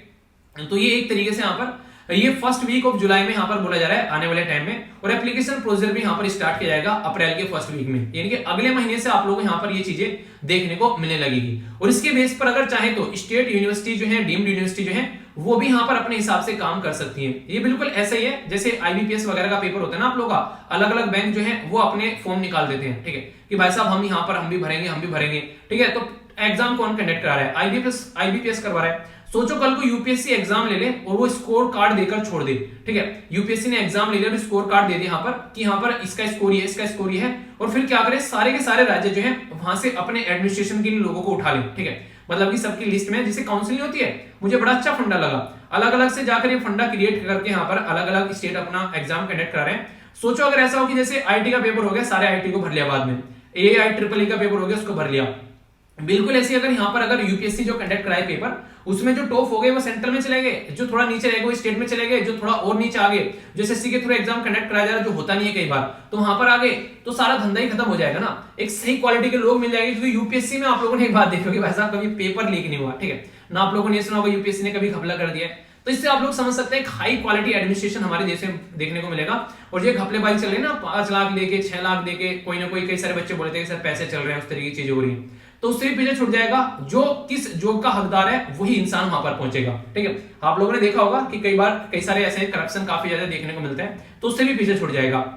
अब अच्छी बात यहां पर यह कि आप लोगों को पता है हमारा देश जो है वो काफी डाइवर्स देश है, यानी कि डाइवर्स कंट्री है, यानी कि एक जगह हमारी दुनिया भर की आप लोगों को यहाँ पर अलग अलग लैंग्वेज आप लोगों को नजर आ जाएगी। अब यहाँ पर कोई मान लीजिए कहीं से आता है, कोई कहीं से आता है, तो यहाँ पर अलग अलग लैंग्वेज के लोग आप लोग को देखने को मिलेंगे।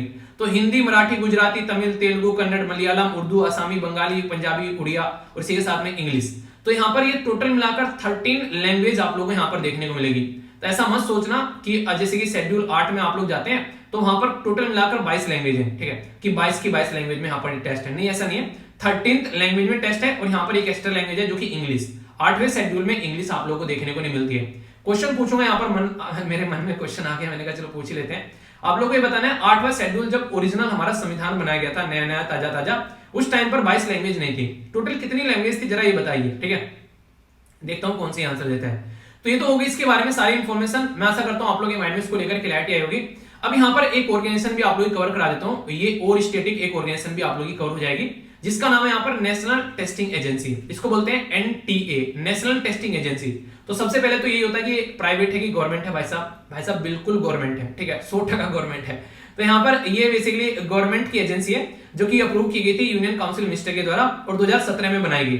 तो ताकि जो हायर एजुकेशन इंस्टीट्यूशन है उनके लिए सपोर्ट प्रोवाइड कराया जा सके। और गवर्नमेंट के द्वारा यहाँ पर विनीत जोशी जो थे वो फर्स्ट डायरेक्टर जनरल के बनाए गए थे, ठीक है। ये किस किस के लिए अभी काम कर रही है नॉर्मली, तो ज्वाइंट एंट्रेंस एग्जाम जो होता है आईआईटी जेईई के जो मेन होता है, ठीक है, national eligibility cum entrance test जो नेट का टेस्ट आप लोग बोलते हैं, नेशनल एलिजिबिलिटी टेस्ट नेट, यहाँ पर ये दूसरा हो गया, कॉमन मैनेजमेंट एडमिनिस्ट्रेशन टेस्ट जिसको सीमेट बोलते हैं, ग्रेजुएट फार्मेसी एप्टीट्यूड टेस्ट जिसको जीपैट बोलते हैं। तो ये सारे एग्जाम जो है इसके द्वारा कंडक्ट कराए जाते हैं। तो यहाँ पर ये काफी इंपोर्टेंट ऑर्गेनाइजेशन होती जा रही है आने वाले टाइम में। और अभी यहाँ पर ये वाली रेस्पॉन्सिबिलिटी भी यहाँ पर इसी को दे दी गई है कि भाई साहब तुम ही देख लो यार, फालतू में क्यों हमारे सर में दर्द हो रहा है, ये सारा काम भी आप ही निपटा लो। तो कैसा रहा यहाँ पर, है कि नहीं बिल्कुल उम्दा तरीके से काम। तो इस तरीके से आप लोग इसको एंजॉय कर सकते हो। आई होप कि आप लोग के माइंड में इसको लेकर क्लैरिटी आई होगी। कल को कोई भी कंफ्यूजन आप लोगों को हो तो उसको आप लोग को दूर कर लेना है, बेसिकली कंफ्यूजन नहीं होना चाहिए, ठीक है। तो ये था पूरा का पूरा टॉपिक। कैसा लगा टॉपिक थम्स अप देकर आप लोग बता सकते हैं, अगर नहीं पसंद आया तो थम्स डाउन यानी कि डिसलाइक कर सकते हैं। और बाकी कोई डाउट है तो फीडबैक आप लोग बेसिकली कमेंट बॉक्स में बताएगा, उसको क्लियर किया जाएगा। तो क्वेश्चन जो भी पूछता हूं उनके आंसर जरूर दिया करो यार, अच्छा लगता है अगर आप लोग पार्टिसिपेट करते हो, नहीं तो फिर मेरा दिल टूट जाता है, ठीक है, मेरा दिल मत थोड़ा करो यार मतलब कि क्वेश्चन का आंसर दे दिया करो, ठीक है। कई सारी इंपॉर्टेंट बातें आप लोगों को जानने को मिलेगी, एक एक कर यहाँ पर समझने की कोशिश करेंगे। अगर बात की जाए तो ये मैंने आप लोगों को भी बता दिया यहाँ पर। इसी के साथ में यहाँ पर जो इंडिया है वो यहाँ पर अभी पावर प्रोजेक्ट उसके देखने को मिलेंगे। श्रीलंका जो बेसिकली चाइना के पास में जो हुआ करते थे अब वो इंडिया के पास में आ रहे हैं, यानी कि इंडिया की प्रेजेंस जो है वो अभी श्रीलंका के अंदर बढ़ती जा रही है। तो ये अच्छे पॉइंट आप लोग यहाँ पर देखने को मिलेंगे, ठीक है। तो उसी के बारे में बात की जा रही है। तो आने वाले टाइम में और अच्छी चीजें आप लोगों को देखने को मिलेगी जैसे जैसे चीजें आगे बढ़ती हैं। तो अभी यहाँ पर हमारा जो मैंने बताया कद बढ़ रहा है, तो वही आप लोगों को यहाँ पर रिजल्ट देखने को मिलेगा। आसाम और मेघालय जो है वो पैक्ट साइन कर रहे हैं, तो ये एक अच्छी बात है। यहाँ पर काफी लंबे समय से जो है दोनों के बीच में डिस्प्यूट था। अगर आप लोग देखना चाहेंगे लोकेशन, ये यहाँ पर आसाम हो गया और ये हो गया मेघालय, ठीक है। तो आसाम और मेघालय को आप लोग समझ सकते हैं। यहाँ पर आसाम जो है वो अकेला यहाँ पर बाउंड्री टच करता है मेघालय के साथ में हमारी कंट्री में, जब राज्य के बारे में बात करते हैं, ठीक है। एक क्वेश्चन आप लोग अगर पूछ ले कोई कि हमारी कंट्री में कौन सा ऐसा राज्य है जो कि यहाँ पर अकेला बाउंड्री टच करता है एक राज्य के साथ में, तो ऐसे कितने राज्य हैं? तो एक तो मेघालय बता दिया मैंने, ठीक है। एक राज्य आप लोग बताइए, चलिए देखता हूं दूसरा राज्य कौन सा है। मेघालय ओनली आसाम को टच करता है, एक और ऐसा राज्य है जो ओनली एक ही राज्य को टच करता है, ठीक है। तो अपनी कंट्री के मैप को निहारा करो यार, आप लोगों को काफी कुछ सीखने को मिलेगा। अभी यहाँ पर बता दे तो ये एक तरीके से ये ऐसा है कि कुछ काम आप लोग करो कुछ मैं करूं, ऐसे है बेसिकली, मतलब कि दोनों मिलकर एक दूसरे के साथ में गिव एंड टेक पॉलिसी ले रहे हैं। यहाँ पर बहुत सारे रीजन है यहाँ पर बेसिकली इनके द्वारा जो अभी यहाँ पर साइन किए गए हैं रेजोल्यूशन यहाँ पर एक ड्राफ्ट पर, तो 29 जनवरी को साइन किया गया था। अभी इसको आगे लेकर चल रहे हैं। 6 एरिया में इनकी लड़ाई हुआ करती थी, यानी आसपास वाले एरिया हैं, जैसे यहाँ पर नाम भी दे रखे हैं कई सारे एरिया के, तो इनके लोकल एरिया है जहां पर ये लड़ा करते थे। तो कुछ इन्होंने आपस में एक दूसरे को डिस्ट्रीब्यूट कर दिए बहुत सारे एरिया, तो अभी यहाँ पर शांति हो रही है दोनों एरिया के बीच में। और ये सारा जो बेसिकली यहाँ पर काम देखने को मिला हमारी कंट्री के जो होम मिनिस्टर है अमित शाह जी, उनकी प्रेजेंस में भी देखने को मिला। तो आसाम और मेघालय के बीच में यहाँ पर 12 में से जो 6 एरिया थे जहां ये लड़ा करते थे, उस बाउंड्री को इनको सेटलमेंट कर लिया जा रहा है। तो ये काफी एक अच्छा बात आप लोग यहाँ पर बोल सकते हैं, ठीक है। तो ये इसके बारे में इंफॉर्मेशन, तो कोई भी दिक्कत आप लोग यहाँ पर नहीं होना चाहिए, कोई भी डाउट आए तो कंफ्यूजन क्लियर होना चाहिए, ठीक है। सिल्वर लाइन प्रोजेक्ट के बारे में भी आप लोगों को बताया यहाँ पर। तो जो बेसिकली हाई कोर्ट है उन्होंने बोल दिया है कि आगे चलो अपना जमीन वमीन खरीदो, प्रोजेक्ट को आगे लेकर चलो, और जो भी लोग हैं उनको रिहेबिलिटेट कर रहे हैं ताकि उनकी जो जमीन ली है उनको भी ढंग से चीजें जो है वो देखने को मिले, ठीक है। इसी के साथ में एक और प्रोजेक्ट काफी ज्यादा न्यूज में रहता है, यह है मुल्ला पेरियार डैम, ठीक है। तो मुल्ला पेरियार डैम जो है तमिलनाडु और केरला के बीच में काफी बड़ा इश्यू है, तो एक काफी इंपॉर्टेंट टॉपिक आप लोगों के लिए हो जाते हैं, तो इसको डिस्कस करते हैं काफी शानदार तरीके से, ताकि अगर कोई क्वेश्चन पूछ ले ज्योग्राफी के पॉइंट ऑफ से या फिर अलग तरीके से, तो कोई भी कंफ्यूजन आप लोगों के माइंड में न रहे। ओके, अच्छे से डिस्कस करते हैं इस टॉपिक को। आगे चलते हैं, जो इंपॉर्टेंट टॉपिक है इसके बारे में आप लोग याद रखिएगा, काफी इंपॉर्टेंट टॉपिक है, ढंग से समझेंगे बिल्कुल डिटेल में। मुल्ला पेरियार डैम के बारे में बात करें, लेकिन मैं आप लोगों को बहुत सारी इंफॉर्मेशन बताने वाला हूं। मैप बेस्ड क्वेश्चन भी आप लोगों से बन सकता है, और साउथ इंडिया से आप लोग आते हैं तो ऐसे क्वेश्चन आप लोगों से इंटरव्यू भी पूछ ले आते हैं कई बार। क्या इशू है इसके बारे में आप लोगों को पता होना चाहिए, क्योंकि हिस्ट्री के साथ में कनेक्ट है, ज्योग्राफी के साथ में कनेक्ट है, इकोनॉमी के साथ में कनेक्ट है, और पॉलिटिकल इशू तो बन ही गया है। तो जब एंगल इतने सारे कनेक्ट हो गए किसी टॉपिक के साथ में, तो टॉपिक अपने आप इंपॉर्टेंट हो जाता है। ठीक है, आगे बात करें यहाँ पर, तो ये जो टॉपिक इंपॉर्टेंट है यह तमिलनाडु और केरला के बीच में।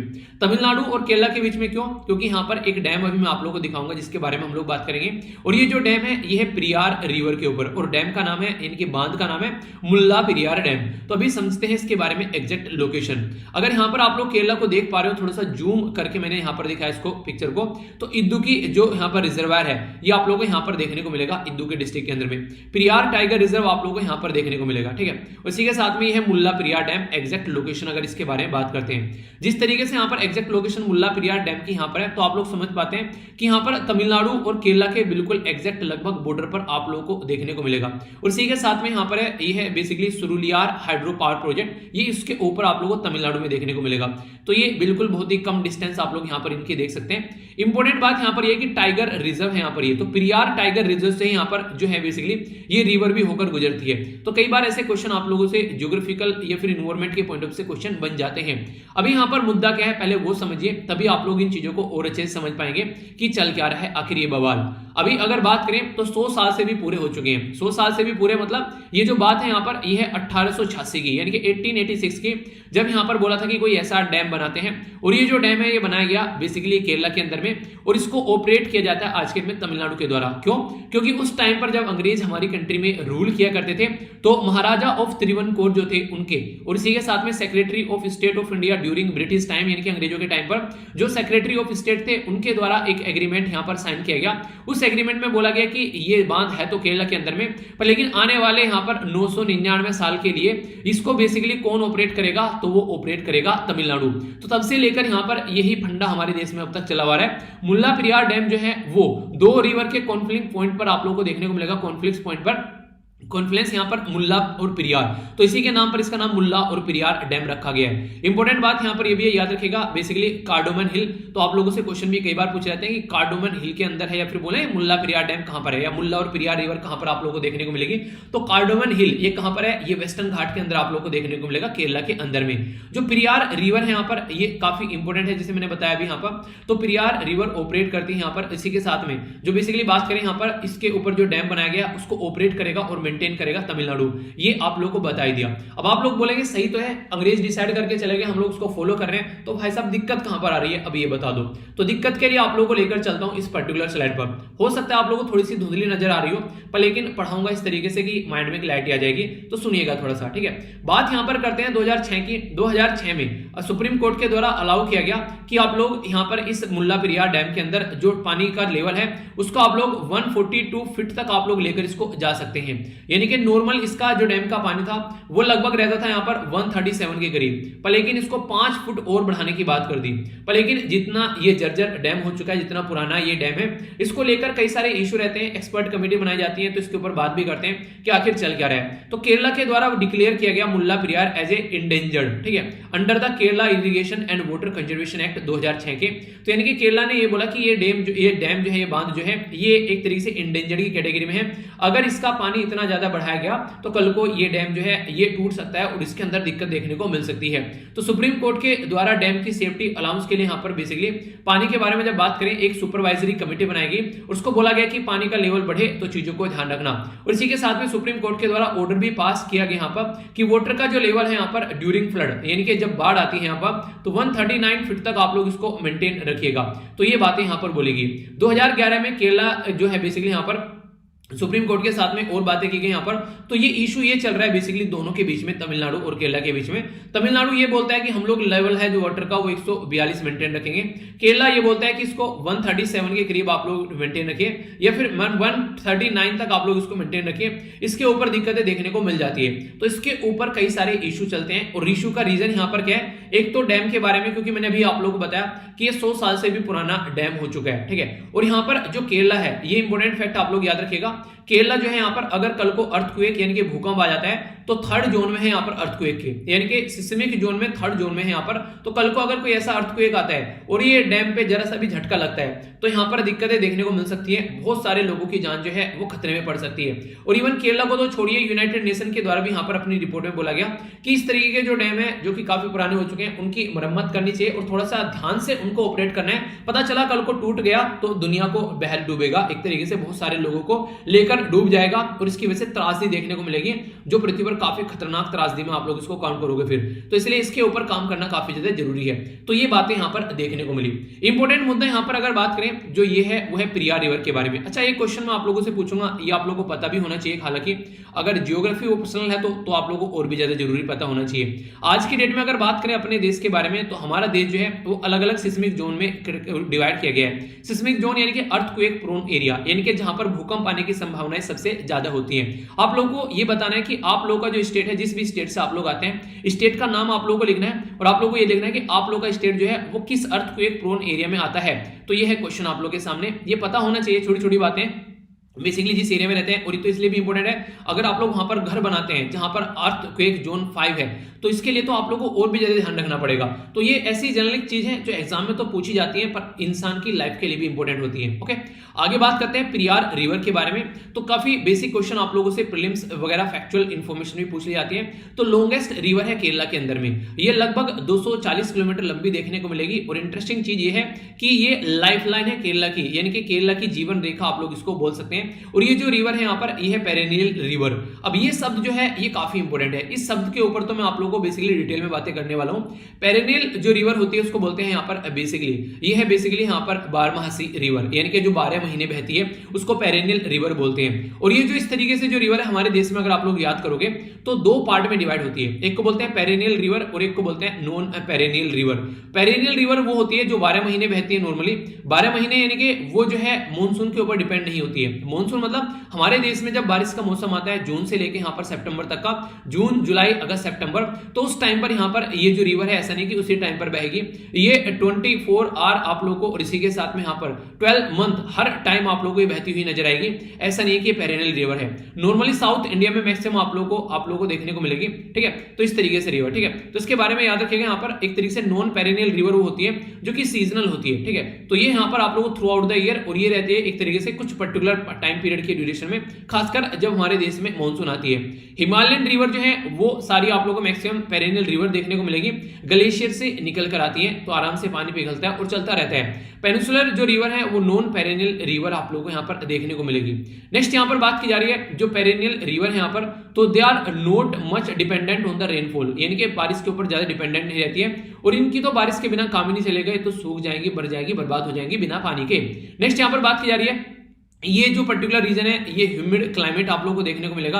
इवेपोरेशन रेट जो है यहाँ पर, ठीक है, और much lesser than the rainfall, ठीक है। पर लेकिन ये जो है यहाँ पर, ये इक्वेटर के जितने पास में जाओगे तो उस साइड में आप लोग समझ सकते हैं। अपनी कंट्री का मैप भी अगर आप लोग देख रहे हैं तो आप लोग समझ पाएंगे किस एरिया के बारे में बात की जा रही है। यानी कि जैसे आप लोग नीचे नीचे जाते चले जाएंगे, यहाँ पर आप लोग को देखने को मिलेगा कि एक तरीके से इक्वेटर के पास में और गर्मी भी बढ़ती चली जाती है। अभी फिलहाल आज की डेट में बात करूँ 31 अक्टूबर के बारे में, तो नॉर्थ इंडिया में लोग जो है अब फिलहाल मॉर्निंग में ठंड का महसूस करते हैं और अभी बहुत सारे जो इंसान है वो अपने गर्म कपड़े निकाल चुके हैं। पर लेकिन साउथ इंडिया में अभी भी अगर आप लोग जाएंगे तो पसीने पसीने आप लोगों को देखने को मिलेगा। तो ये कंडीशन है यहाँ पर, इस तरीके से समझ सकते हैं, ठीक है। तो ये काफी बेसिक चीजें हैं। आगे अगर बात करते हैं यहाँ पर बेसिकली नेक्स्ट, तो कई सारी रिवर है जैसे कि गंगा, यमुना, इंडस, ब्रह्मपुत्रा, ये पेरेनियल रिवर है जो कि एवरग्रीन कैटेगरी में आती है। नॉन पेरेनियल रिवर में नर्मदा, तापी, इसी के साथ में कृष्णा, कावेरी, गोदावरी और महानदी, ये ऐसी नदी है जो कि आप लोगों को पेरेनियल, नॉन पेरेनियल कैटेगरी में, यानी कि बारिश आने पर ये झूमती हुई नजर आप लोगों को आएंगी। तो इसलिए मैंने बोला था कि ये काफी इंपॉर्टेंट टॉपिक है और इसके ऊपर पास्ट में भी क्वेश्चन पूछे जा चुके हैं, ठीक है। तो इसके बारे में आप लोगों को पता होना चाहिए। ये 12 मासी रिवर होती है और ये जो यहाँ पर पेरियार रिवर है, ये यहाँ पर शिवागिरी जो हिल रेंज है वेस्टर्न घाट के अंदर, वहां से निकल कर आती है और पेरियार नेशनल पार्क है उससे होती हुई ये आगे बढ़ती है। नेक्स्ट यहाँ पर इसकी कई सारी ट्रिब्यूटरी है जो है सहायक नदियां जिनको आप लोग बोल सकते हैं। पहला हो गया यहाँ पर, इसको बोलते हैं बेसिकली मुथिरा पूजा, ठीक है, तो मुथिरा पूजा हो गया। दूसरा है यहाँ पर मुलियार, इस तीसरा यहाँ पर देखने को मिलेगा यह चेरुथोनी, और चौथे यहाँ पर देखने को मिलेगा इसको बोलते हैं प्रिंजकुटी, ठीक है। तो ये कई बार इस तरीके से भी आप लोगों से अगर कोई इंपॉर्टेंट रिवर काफी ज्यादा न्यूज में है तो छोटे मोटे क्वेश्चन बन जाते हैं, ठीक है। तो इसके बारे में भी आप लोग आइडिया रख सकते हैं। अब जो इंपॉर्टेंट यहाँ पर पॉइंट है इसको बोलते हैं रूल कर्व। आखिर ये रूल कर्व क्या है? तो रूल कर्व यहाँ पर एक तरीके की अरेंजमेंट, एक तरीके का सिस्टम आप लोग बोल सकते हैं, जिसके बेस पर हम लोग ये डिसाइड करते हैं कि जो वाटर का स्टोरेज लेवल क्या रहना है रिजर्वायर के अंदर, यानी कि बांध में पानी कितना रहना है। इसके चलते ये डिसाइड करते हैं कि ओपन करना है बेसिकली जो गेट को, जिससे पानी निकालना है तो कितना करना है, ठीक है। और इसी के बारे में बात करें तो यहाँ पर ये जो डैम है, जो बांध है, उसकी सेफ्टी से भी रिलेटेड यहाँ पर आप लोग को देखने को मिलेगा। तो इसलिए ये काफी इंपॉर्टेंट मुद्दा बन जाता है। तो रिजर्वायर जो है वो एक तरीके से आप लोग बोल सकते हैं कि यहाँ पर जो बात करते हैं इसके बारे में, सेफ्टी रूल के बारे में, तो यहाँ पर इसकी सेफ्टी के बारे में बात करेंगे यहाँ पर कोर एक तरीके से यहाँ पर, ठीक है। तो रूल कर्व जो यहाँ पर मेंटेन करने की बात करता है, ये तीन चीजें जिसके चलते यहाँ पर इसको काफी इंपॉर्टेंट माना जाता है। तो डिफरेंट टाइम पीरियड पर डिफरेंट चीजें, जैसे कि रूल कर्व ऐसा नहीं कि हर टाइम एक जैसा, जैसे कि अगर बात करें तो ए पर बोले तो यहाँ पर टॉप ऑफ फ्लड कंट्रोल, यानी कि फ्लड को कंट्रोल करेगा। यहाँ पर ये टॉप ऑफ फ्लड कंट्रोल आप लोग को देखने को मिलेगा। Water available at the state of month, यानी कि एक तरीके से आप लोगों को पर्टिकुलर टाइम पे कितना पानी देखने को मिल रहा है। कहीं पर आप लोगों को बेसिकली टॉप कंजर्वेशन और अपर रूल कर्व आप लोगों को देखने को मिलेगा। Critical rule curve, top of buffer, और यहाँ पर लोअर रूल कर्व, और यहाँ पर मिनिमम वाटर लेवल। यानी कि देखिए कहने का मतलब यहाँ पर यह है कि यार एक तरीके से पानी का जो लेवल है उसके बेस पर अलग अलग तरीके से कभी यहाँ पर बनाए गए और उसके बेस पर डिसीजन लिया जाता है कि किस तरीके चीजों को आगे लेकर चलना है। सोचिए कि आज की डेट में बांध जो है वो भरा हुआ है पानी से लबालब, ठीक है। तो ये पर्टिकुलर बांध है पानी से लबालब भरा हुआ है, और जैसा अभी यहाँ पर केरला के अंदर काफी ह्यूज बारिश देखने को मिली, ऐसी कोई बारिश आ गई तो कंडीशन क्या होगी? अब यहाँ पर बांध टूटने के चांसेस रहेंगे, बारिश बहुत ज्यादा होगी, तो इसलिए पानी खोल दिया जाता है यहाँ पर, ठीक है, ताकि बांध न टूटे। अब पानी खोल दिया गया तो उसकी वजह से जो ग्राउंड लेवल पर बाढ़ आ रही है उसके बारे में कौन बात करेगा? तो ये बहुत बड़ी ऐसी दिक्कतें हैं यार, जिनको यहाँ पर लेकर कई सारी टेंशन क्रिएट होती है। कई सारे एरिया में कई सारी बाढ़ आती है और वहां पर कई सारे जो लोग होते हैं उनकी जान भी चली जाती है। तो इसलिए जरूरी है कि इन मुद्दों को ढंग से लेकर चला जाए, और ये कई सारे ऐसे एरिया में आप लोगों को चीजें देखने को मिलती है। ये डैम कैसा है, अगर कोई इसके बारे में आप लोगों से पूछ ले क्वेश्चन, तो ये एक ग्रेविटी डैम है। ये कंकड़ पत्थर से मिलाकर ये बेसिकली डैम बनाया जाता है। यहाँ पर इसको यहाँ पर कंक्रीट या फिर स्टोन मेसनरी भी बोलते हैं। यहाँ पर ये बेसिकली क्या करता है, इसको ग्रेविटी डैम क्यों बोलते हैं? क्योंकि ये रेजिस्ट करता है अगेंस्ट द फाउंडेशनल, जो यहाँ पर अपोज करता है horizontal pressure of the water. यानी कि यहाँ पर आप लोग देखते हैं ये डैम कुछ ऐसे बनाया जाता है, तो यहाँ पर अगर इधर से अगर कोई पानी आ रहा है तो एक तरीके से उसको रोकने का काम करेगा, उसके लिए बेसिकली सपोर्ट, उसके लिए यहाँ पर ये काम करता है, ठीक है। तो इससे यहाँ पर ये बेसिकली ग्रेविटी के अपोज में यहाँ पर आप लोगों को देखने को मिलेगा हॉरिजॉन्टल प्रेशर आप लोगों को बनाता है। जैसे यहाँ पर ग्रेविटी ऐसे नीचे जा रही है, ठीक है, तो पानी को इस तरीके से यहाँ पर ये रोक रहा है। तो यहाँ पर ये इसके अंदर जो कंकड़ पत्थर बनी हुई है इसके वजह से यहाँ पर ये इसको रोक पाता है, ठीक है। तो ये बेसिक इन्फॉर्मेशन थी, मुझे लगा कि इसको थोड़ा डिटेल में डिस्कस कर लेते हैं, क्योंकि इतना ज्यादा ये न्यूज में आ गया है कि एक्सपेक्ट नहीं किया था कि इतने लंबे समय तक यहाँ पर न्यूज में रहने वाला है, ठीक है। तो इसके बारे में आप लोग आइडिया रख सकते हैं, और क्वेश्चन भी अगर बने तो कंफ्यूजन माइंड में नहीं होना चाहिए, ठीक है। एक टॉपिक और था यार, डिलिमिटेशन कमीशन के बारे में था। मैं उसकी बेसिकली उसका वो लगाना भूल गया, बेसिकली कटिंग उसकी जो न्यूज़पेपर की थी। मैं आप लोगों को डिलिमिटेशन कमीशन के बारे में बताता हूँ, जम्मू एंड कश्मीर में जो रिसेंटली अभी काफी न्यूज में, जिसके चलते आप लोग बेसिक चीजें समझ पाएंगे, और पॉलिटिकल चैप्टर भी आप लोग यहाँ पर कवर हो जाएगा डिलिमिटेशन कमीशन को लेकर। तो उसके बारे में एक एक पॉइंट आप लोगों के माइंड में क्लियर होना चाहिए, क्योंकि कई बार डायरेक्ट क्वेश्चन आप लोगों से बन जाते हैं। तो मैं आप लोगों को एक्सप्लेन कर दूंगा एक एक पॉइंट, ताकि आप लोगों के माइंड में उसको लेकर कोई भी कंफ्यूजन देखने को न मिले, क्योंकि कई बार यहाँ पर क्वेश्चन आ चुके हैं, ठीक है। तो उसके बारे में हम लोग बात करेंगे। इसी के साथ में यहाँ पर बिमस्टिक जो है फिर से आ रखा है, तो मैं बोल रहा हूँ कल वाला लेक्चर एक बार आप लोग देख लेना, सारी चीजें क्लियर हो जाएगी यहाँ पर इंडिया और जो यहाँ पर बेसिकली बिमस्टिक के रिलेशन के बारे में। तो मिलकर हम लोग काम करने वाले हैं इस पर्टिकुलर एरिया में। और जैसा मैंने अभी आप लोगों को बताया भी था कि मैंने बिमस्टिक के बारे में अभी सारी चीजें आप लोगों की शेयर भी कर दी है SLV PDF पर, अगर आप लोग जाएंगे, ठीक है। तो यहाँ पर मैंने सारी चीजें आप लोगों को यहाँ पर प्रोवाइड करा दी है, नोट्स वगैरह, ताकि आप लोग उसके साथ में कनेक्ट कर सकें, ठीक है। तो ये बेसिकली एक बार आप लोग देख लेना, तो सारे डाउट्स आप लोग क्लियर हो जाएंगे यहाँ पर आप लोगों के सामने चीजें। तो इस तरीके से सारी चीजें एक एक पॉइंट आप लोगों के माइंड में क्लियर होना चाहिए, ठीक है। तो आइए एक बार पहले मैं आप लोगों को जो बेसिकली कवर करा देता हूँ यहाँ पर डिलिमिटेशन कमीशन के बारे में, सारे पॉइंट आप लोग यहाँ पर क्लियर हो जाएंगे, ठीक है। अरे हाँ, एक और बात छोटी सी यहाँ पर अगर बात करें, गवर्नमेंट ने बोला है लगभग 625 करोड़ रुपए यहाँ पर एडवर्टीजमेंट पर खत्म किए गए, यहाँ पर खर्च किए गए इनके द्वारा। लगभग 5,800 के करीब एडवर्टीजमेंट इनके द्वारा प्रस्तुत किए गए, खुद मिनिस्ट्री बोल रही है बेसिकली यहाँ पर, ये आप लोग याद रखते हैं। कुछ और छोटी छोटी बातें हैं वैसे कि 5G को इंप्लीमेंट किया जाएगा, telecom regulatory authority of India ये बोल रही है।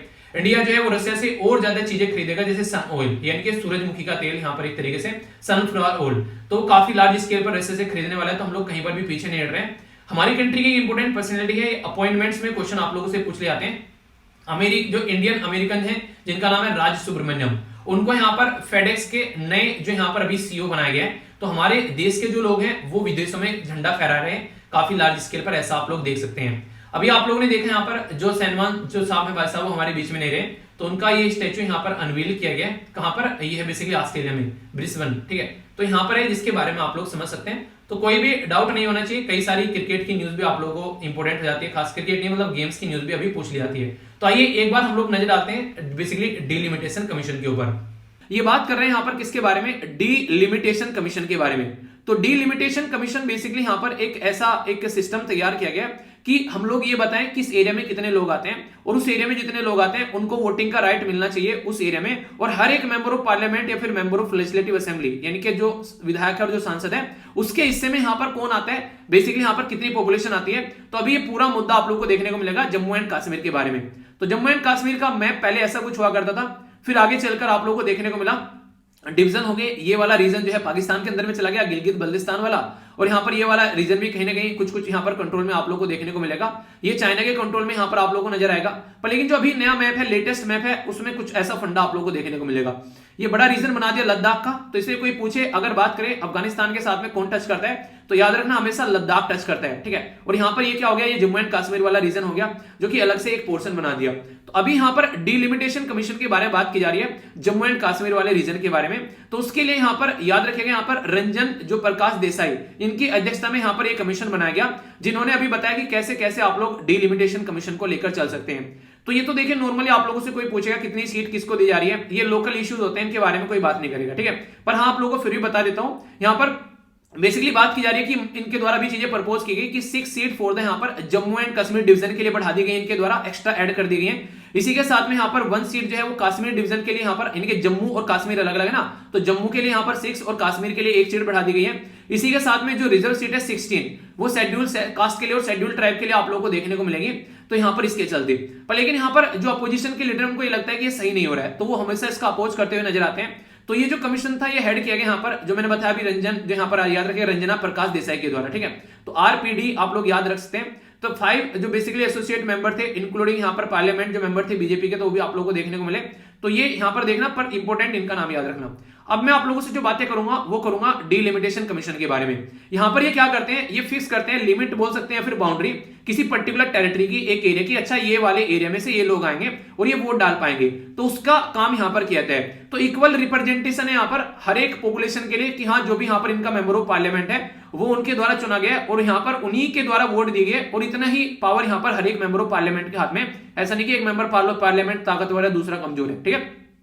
तो फेयर डिवीजन होना चाहिए ज्योग्राफिकल एरिया का, और हर एक 1 वोट 1 वैल्यू है। ऐसा नहीं है कि मेरी वोट की वैल्यू जो है वो आधी है और आप लोगों की वोट की वैल्यू जो है वो फुल है, ऐसा थोड़ी ना है। हर एक इंसान की वोट की वैल्यू जो आप लोगों को इक्वल नजर आएगी, तो इसलिए ये जरूरी है कि उसको उसी तरीके से लेकर चला जाए। अगर इसके बारे में बात करें तो अंडर आर्टिकल 82 यानी कि 82वां जो आर्टिकल है संविधान के अंदर में, वो डिलिमिटेशन एक्ट के बारे में बात करता है। और ये कहां से निकल कर आता है, जनगणना से, यानी कि सेंसस से। यानी कि जब लेटेस्ट जो भी सेंसस होगा, जनगणना होगी, उसके बाद में आप लोग डिलिमिटेशन कमीशन लेकर आओगे।